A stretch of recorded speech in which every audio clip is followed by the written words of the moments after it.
Benvenuti Alchiliani! Ecco anche la nostra di analisi sul nuovo capitolo di Berserk, il 381, uscito dalle mani dello studio Gaga sotto la direzione del buon Kojimori.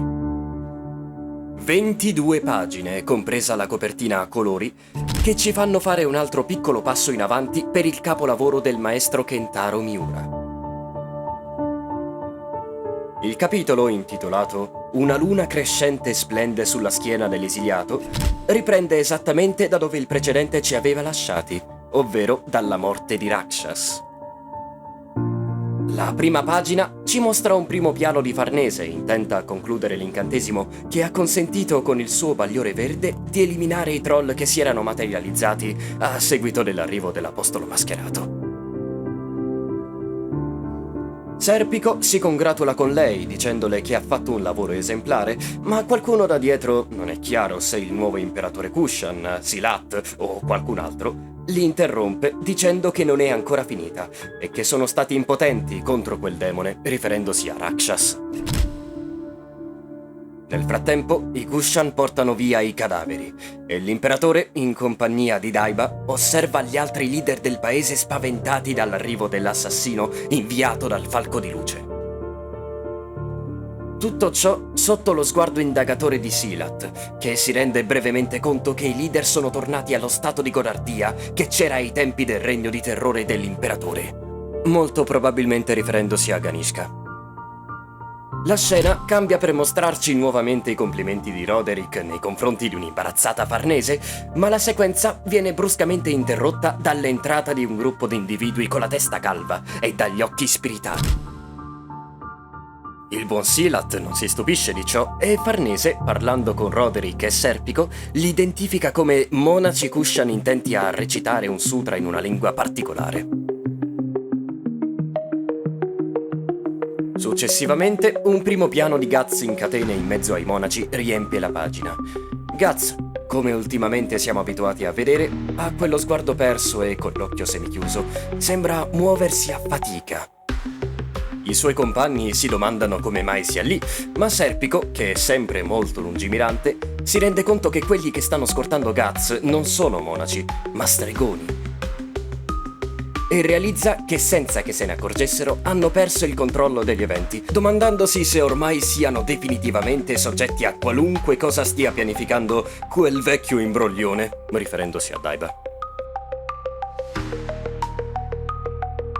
Roderick, agitato alla vista di Guts, prova a chiedere qual è il motivo di ciò, chiedendo che venga rilasciato, ma viene bloccato da Silat, che spiega che quelli che vediamo sono Brahmini, ovvero membri della casta sacerdotale della società indù, ai quali neanche i reali riescono ad approcciare facilmente. Figurarsi per loro che sono anche al cospetto dell'imperatore. Roderick chiede se Guts sia stato drogato, ma si rende conto che in realtà è più probabile sia sotto un incantesimo. Farnese tenta di contattare Guts telepaticamente, il quale sembra riuscire a sentirla, ma anche questa sequenza viene bruscamente interrotta da Isidoro, che entra nella sala con arroganza insieme a Puck. L'imperatore ordina a Daiba di cacciare fuori il ragazzo, il quale prova a ribellarsi chiedendo cosa stiano facendo a Guts e di non fare il finto tonto, rivolgendosi a Daiba. Lo stregone prende parola e con un giro di parole spiega che una calamità si è abbattuta su di loro, prendendo le vite di tante persone, e che i monaci sono lì per il rito mortuario. L'imperatore, che acconsente alla crematura dei corpi dei defunti, chiede però chi sia l'uomo senza braccio e con un occhio solo, rendendosi conto che non è certamente un monaco. Daiba, quindi, con il suo fare ambiguo, dichiara Guts un criminale e lo indica come il motivo per cui si è consumato il dramma sanguinario messo in atto da Rakshas, sorprendendo tutti i presenti. L'imperatore, spaventato, gli chiede di spiegare e lo stregone continua dicendo che l'uomo è portatore di un marchio maledetto che attira i demoni. Giocando sporco, chiede che venga giustiziato, ma che neanche lui ha idea di cosa potrebbe succedere in quel caso. L'imperatore, così, facendo ciò che un compiaciuto Daiba si aspettava, ordina che Guts venga esiliato in catene. Silat, dopo aver sentito le parole di Daiba sul marchio dei sacrificati, rivaluta Guts pensando che il guerriero nero non sia più una risorsa di guerra degna di nota. Ma poi ci ripensa. In realtà ripensa all'incubatrice di apostoli di Ganishka e di cui Daiba era complice. Capendo che non ci si può fidare dello stregone, afferma ai Tarpasa che seguiranno Guts e Daiba ovunque loro andranno. Nelle ultime tavole la scena si sposta su Morda e Shirke, con quest'ultima ancora persa nel suo viaggio astrale e l'amica strega a tenerla d'occhio, per poi passare al siparetto comico in cui i maghi dell'isola di Skellig chiedono alla strega quando si mangerà, ottenendo come risposta un semplice e perplesso «Avete già mangiato!». L'ultima sequenza ci mostra infine i Kushan, guidati da Daiba e gli stregoni, che stanno scortando Guts verso chissà dove, ed Isidoro, dietro di loro, a seguirli. Dunque, questo è tutto ciò che il capitolo 381 ci propone, ma facciamo un paio di considerazioni a partire dai disegni che, ahimè, questa volta, almeno per quanto riguarda le rappresentazioni di Guts, non sono all'altezza dei precedenti. Evidentemente i nuovi disegnatori all'interno del team di Studio Gaga hanno bisogno di altro allenamento. Sul resto dei personaggi nulla da dire. Ragioniamo invece sullo sviluppo della trama e dei possibili scenari futuri. Numero 1. Daiba sembra avere qualcosa in mente ed il buon Silat ha affiutato la puzza di marcio. Quale può essere lo scopo dello stregone? Perché vuole allontanare Guts dalla terra dei Kushan? Scarterei a priori la possibilità di un power-up per il guerriero nero. L'armatura del Berserker dà al protagonista abbastanza potere da poter fronteggiare qualunque apostolo. Ovviamente Griffith è un discorso a parte, ma c'è da considerare anche che non abbiamo ancora visto uno scontro tra i due con l'attivazione dell'armatura. In più mi viene da dire che se la soluzione sia davvero un power-up dell'armatura, sempre ammesso che sia fattibile, poteva anche essere seguito da Flora tempo prima. Numero 2. Cosa sta facendo davvero Shilke? Perché sta impiegando tutto questo tempo? E soprattutto, una volta trovata Casca, cosa potrebbe fare in concreto?